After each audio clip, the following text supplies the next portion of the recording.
प्यारे बच्चों, एक बार पुनः आपका फिर स्वागत है। बेटा, जैसे कि आप लोगों ने मेरी पहली वीडियो में पाइथागोरस प्रमेय को सिद्ध करना सीखा।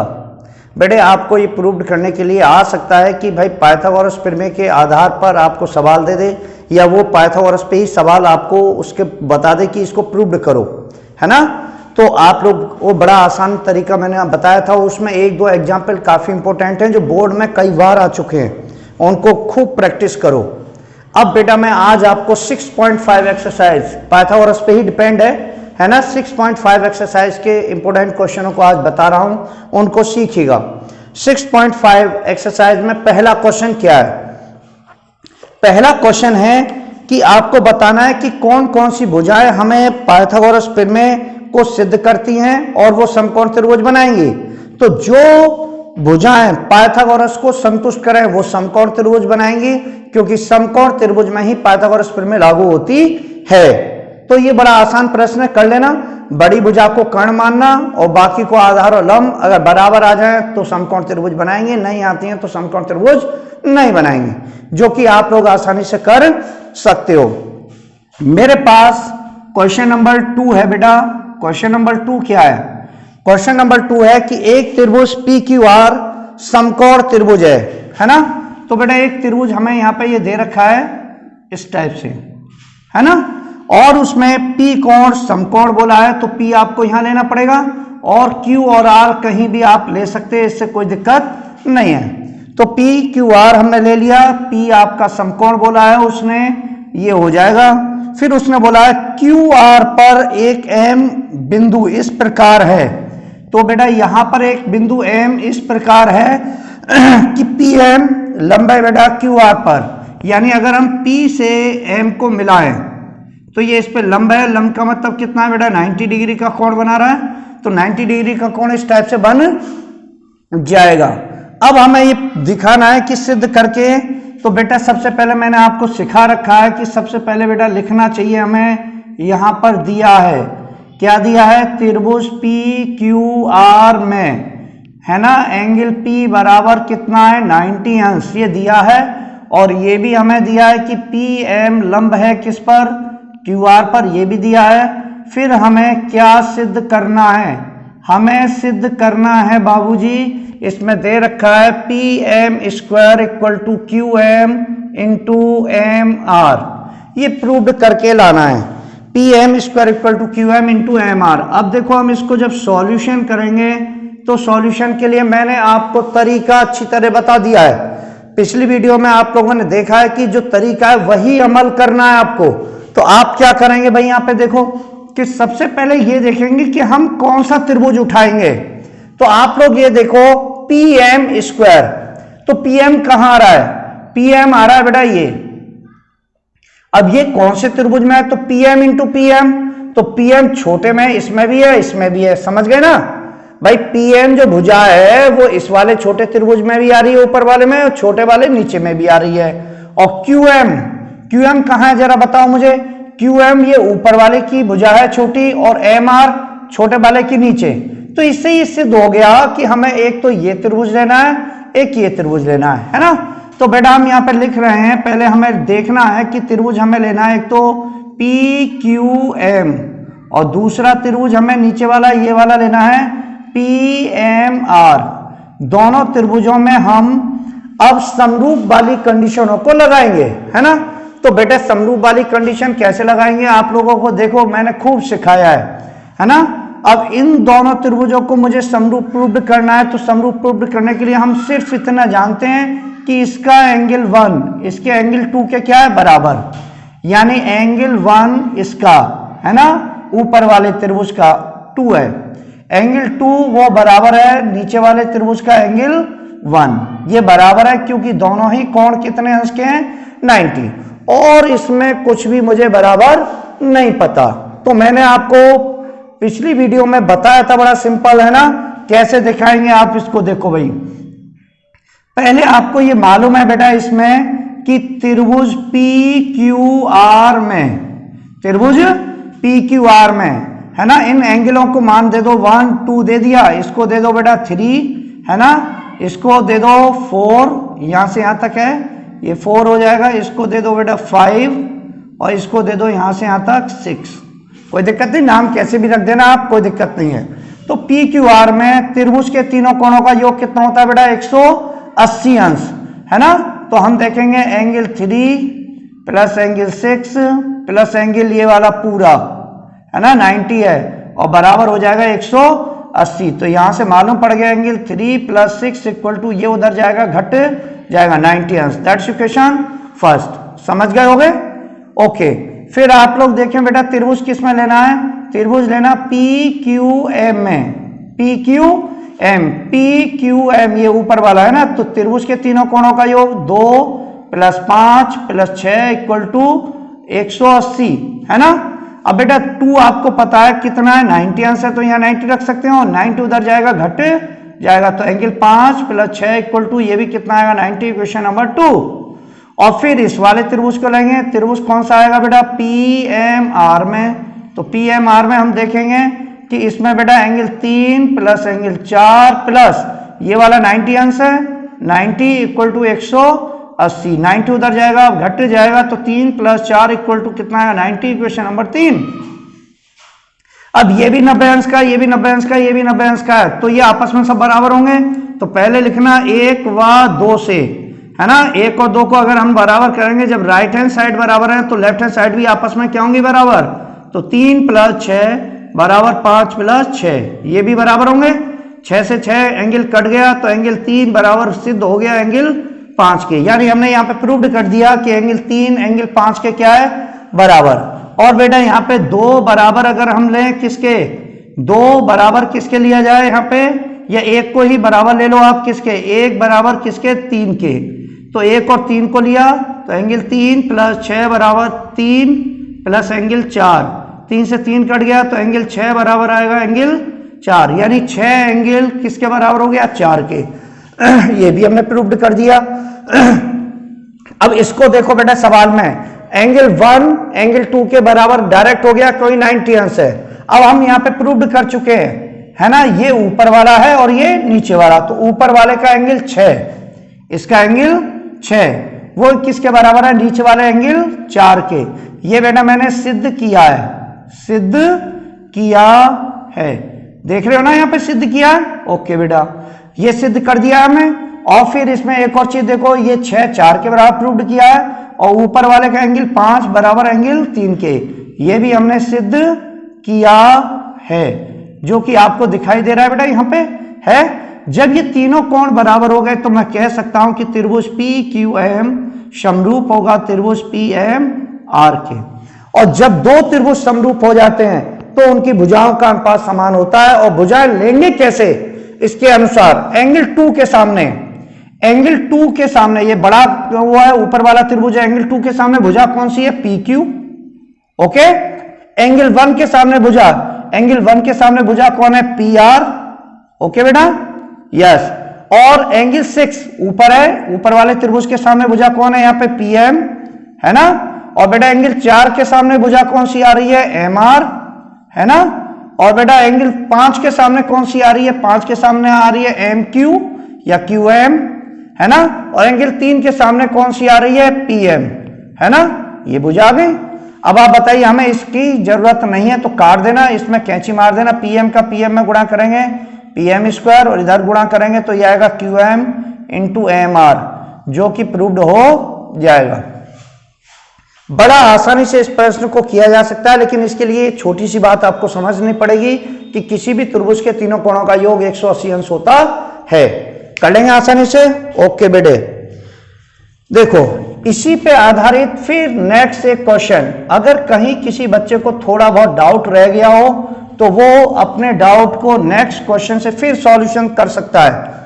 जैसे कि क्वेश्चन नंबर आता है बेटा 3, क्या आता है 3। क्वेश्चन 3 में 3 पार्ट है सॉल्व करने के लिए, और तीनों बेटा आसानी से कर सकते हो आप। तो सबसे पहले मैंने देखा इसमें भी एक दिया हुआ है त्रिभुज बना है बेटा, एक त्रिभुज ये ए बी सी डी है, जिसमें एक कोण को क्या बोला है उसने 90 डिग्री बोला है, ये बी है और ये क्या है डी है। इससे इस पे लंब डाला है, तो लंब डाला है तो ये कोण 90-90 हो जाएंगे, ये कोण हो गया सी, ठीक है ना। अब इसमें कुछ प्रूव्ड करवाया है ना। तो प्रूव्ड करवाया। तो भाई मेरे प्रूव्ड करने के लिए आप लोग देख सकते हो, दिया है, मैं लिख देना त्रिभुज ए बी सी में एंगल ए बराबर 90 अंश है और सी ए लंबवत है किस पर, बी डी पर, लिख देंगे। और सिद्ध क्या करना है, इसमें कई सारे पार्ट हैं, तो सिद्ध करना है आप लोगों को। मैं एक पार्ट लिख दे रहा हूं, ए बी का स्क्वायर बराबर है B C into B D, ऐसे करके पार्टों को दिखाया गया है। फिर ए सी स्क्वायर बराबर है B C into D C, ऐसे करके ये पार्ट इसमें दिखे हुए हैं। अब देखो भाई, एक पार्ट और है इसमें, देख लेना। अब आप लोग ये देखिए, पहले फिर मैं आपको बताऊं, ए बी का स्क्वायर यानी A B into A B, तो ए बी, ये देखो ये कौन से त्रिभुज में आ रही है, ए बी स्क्वायर का मतलब A B into A B, A B into A B. तो आप लोग ये बताइए कि ए बी कौन कौन से त्रिभुज की भुजा है। एक तो बड़े त्रिभुज में भी आएगी और एक नीचे वाले इस त्रिभुज की भी भुजा है ना। और बीसी किसकी है, बीसी क्या है, देखो नीचे वाले छोटे त्रिभुज की भुजा है। और बीडी क्या है, बीडी है बेटा बड़े त्रिभुज की। तो इससे मालूम पड़ गया कि हमें एक तो बड़ा त्रिभुज लेना है, एक छोटा त्रिभुज हमें लेना है ना। तो पहले हम यहाँ पे लिखेंगे बेटा त्रिभुज बड़े को लिखेंगे ए बी डी में, ए बी डी बड़ा हो गया। और दूसरा त्रिभुज हम लिखेंगे छोटा वाला, नीचे वाला है ना, तो त्रिभुज कौन सा आ गया, बी सी ए में। अब इन दोनों त्रिभुजों को समरूप दिखाना है बेटा। तो मैंने अभी आपको बताया था भाई, समरूप दिखाने के लिए आप क्या करेंगे, देखो पहले ये एंगल 1 है, इसको 2 मान लो, है ना, इसको 3 नाम दिया है तो बेटा इसको 4 नाम दे देना, कोई दिक्कत नहीं। और इसको अगर 5 दिया है तो इसको 6 दे देना, कोई दिक्कत नहीं, है ना। नामकरण आप कैसे भी कर सकते हो, उससे कोई दिक्कत आने वाली नहीं है। आप कौन कौन से त्रिभुजों को ले रहे हो, सबसे पहले ये देखो एबीडी, तो एबीडी तो है बड़ा, फिर है बीसीए, है ना। तो एबीडी में देखो बड़े त्रिभुज में मैंने देखा तो बड़े त्रिभुज का एंगल ए है ना, एंगल ए कितना है 90 अंश। और छोटे त्रिभुज नीचे वाले को देखा इसमें तो एंगल 1, ये इसके बराबर होगा। क्यों, क्योंकि ये दोनों ही कोण 90 अंश के हैं, दिखाई दे रहे हैं हमें, सही है ना बेटा, ओके। अब आप लोगों को ये देखना है कि इसमें भाई किसी एक एंगल को हम और बराबर कर सकते हैं। तो आप बताइए, हम बड़ा त्रिभुज ले रहे हैं और फिर छोटा ले रहे हैं, तो ये जो कोण आ रहा है ये वाला, ये दोनों में कॉमन आ रहा है। बड़े वाले का एंगल 3 वो छोटे वाले के एंगल 3 के ही क्या है, बराबर है। क्योंकि ये कैसा है बेटा, कॉमन है। कैसा है ये, कॉमन है, इसलिए बराबर हो गया। जब दो एंगल बराबर आ गए तो डबल ए से ही हम प्रूव्ड कर देंगे कि त्रिभुज ए बी डी समरूप हो जाएगा त्रिभुज किसके, बी सी ए के, है ना। अब आप लोग अच्छी तरह जानते हैं जब दो कोण बराबर हो गए तो तीसरा जो बचा हुआ वो तो भैया अपने आप बराबर हो ही जाएगा।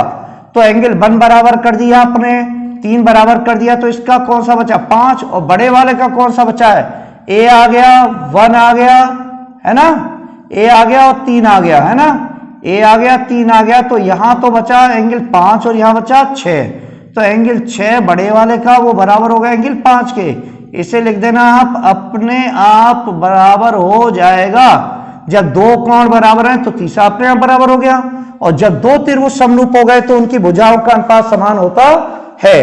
तो बताओ भाई, बड़े त्रिभुज में एंगल ए के सामने भुजा, एंगल ए ये है, उसके सामने भुजा है बी डी, दिखाई दे रहा है बेटा। और एंगल 1 छोटे वाले त्रिभुज में एंगल 1 के सामने भुजा कौन आ रही है, ए बी, आ गई, ओके। एंगल 3 बड़े त्रिभुज में एंगल 3 है, बड़े त्रिभुज की भुजा कौन होगी यहाँ पे, ए डी होगी ना बेटा, ओके। और छोटे त्रिभुज में एंगल 3 के सामने भुजा कौन होगी, ए सी, पक्का होगी। एंगल 6 बड़े त्रिभुज में एंगल 6 के सामने बड़ी भुजा कौन होगी, ए बी। और छोटे त्रिभुज में एंगल 5 के सामने बड़ी भुजा होगी, इसके सामने बी सी, यही आएगा। अब कैंची किस किस को मारेंगे भाई, इसको तो काट देंगे, हमें जरूरत नहीं है, कैंची इसमें मार देना। ए बी की ए बी में गुणा करोगे लाला, ए बी स्क्वायर, इसका गुणा इधर करोगे तो B C into B D, और बेटा ये प्रूव्ड होके आपके सामने आ जाएगा। ऐसे ही पहले इसमें ये चेकआउट करना कि ये कौन सा त्रिभुज हमें लेना पड़ेगा। भुजाएं हमें ये बता देती हैं कि हमें किस त्रिभुज की जरूरत है, उसी में आप बेटा समरूपता की कंडीशन लगा देना, और फिर समरूप करके आप कंडीशन ये लगाओगे तो आपका आ जाएगा, है ना, ओके बेटे। काफी इंपॉर्टेंट क्वेश्चंस हैं ये, इनको आसानी से आप लोग कर सकते हो। देखो नेक्स्ट क्वेश्चन है, देखो बेटा अब ये एक छोटे प्रश्न है लेकिन चूंकि बोर्ड में आ गए हैं इसलिए कर सकते हैं। एक त्रिभुज एबीसी समद्विबाहु त्रिभुज है जिसका समकोण त्रिभुज कोण दे रखा है सी। ये सी है जो कि 90 अंश का हमें दे रखा है, और बाकी बचे ए और बी, इन्हें मैं कहीं भी लिख सकता हूं, है ना। ये समद्विबाहु त्रिभुज है। तो बेटा आप ये बताइए, जब ये समद्विबाहु त्रिभुज है तो इसकी दो भुजाएं बराबर होंगी। तो सबसे पहले आपको यहां दिया है, क्या दिया है ये देखो, पहले त्रिभुज एबीसी समद्विबाहु है। कैसा है त्रिभुज एबीसी? समद्विबाहु है। फिर आपको ये भी दिया है कि एंगल सी बराबर कितना है? 90 है। और फिर हमें बेटे कुछ सिद्ध करना है। क्या सिद्ध करना है भाई? हम लोगों को देखो भाई ये सिद्ध करना है कि ए बी का स्क्वायर बराबर होगा 2AC स्क्वायर। ये प्रूव्ड करके लाना है। तो देखते हैं भाई सॉल्यूशन इसमें क्या आना चाहिए आपका। आप बताइए भाई, इसमें जब इसकी दो भुजा बराबर है, समद्विबाहु की दो भुजा बराबर है, तो AC इक्वल टू किसके होगी? BC के होगी या नहीं? अप्रूव्ड ये करना है तो आप ये देखेंगे त्रिभुज ABC में आप बेटा यहाँ पाइथागोरस यूज कर देना। तो पाइथागोरस फिर में क्या बोलती है आप लोग जानते हो, कर्ण का वर्ग आधार का वर्ग प्लस लंब का वर्ग।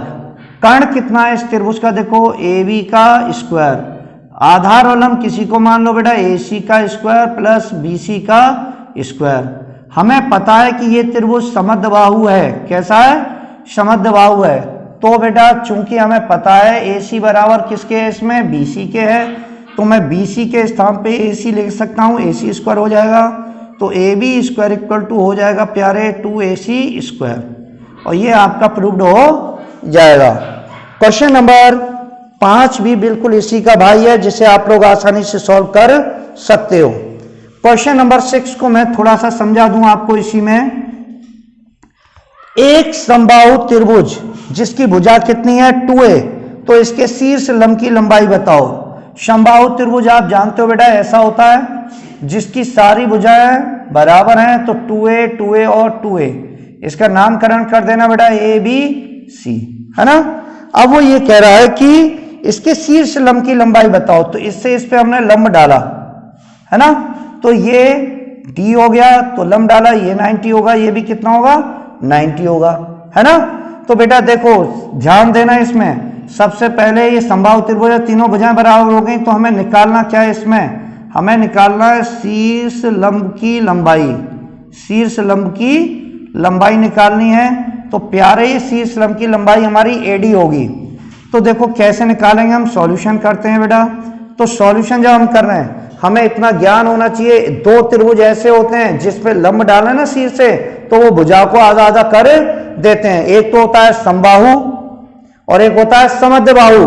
तो हम इससे जैसे इस पे लंब डाल रहे हैं तो ये आधी आधी में बट जाएगी, यानी A हो जाएगी इधर, A हो जाएगी इधर, क्योंकि ये टोटल कितनी है? 2a। टोटल कितनी है? 2a। तो अब आप देखो यहाँ पे त्रिभुज लेना बेटा ADC, ये समकोण त्रिभुज हो गया, और आप इसमें पाइथागोरस यूज कर लेना, आपका आंसर आ जाएगा। क्या बोलती है पाइथागोरस भाई? कर्ण का वर्ग आधार का वर्ग प्लस लंब का वर्ग। कर्ण कौन हो गया? 90 2a। 90 के सामने बना जो भुजा है वो क्या होती है बेटा? कर्ण होती है।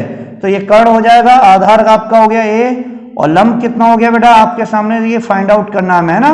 तो ये हो जाएगा 4a स्क्वायर, ये a स्क्वायर इधर आया, माइनस को हो गया l स्क्वायर, 3a स्क्वायर बचेगा, l स्क्वायर आएगा, अंडर रूट में आ जाएगा 3a square equal to l। a square का वर्गमूल तो a हो जाएगा, 3 का कुछ होता नहीं है, तो यह आएगा आंसर a रूट 3, और यही हमारा क्या हो जाएगा बेटा? आंसर। इन प्रश्नों को आप आसानी से प्रैक्टिस कीजिए।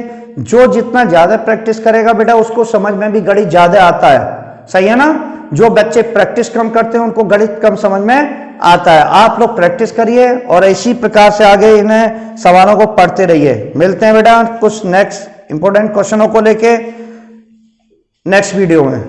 ओके, धन्यवाद।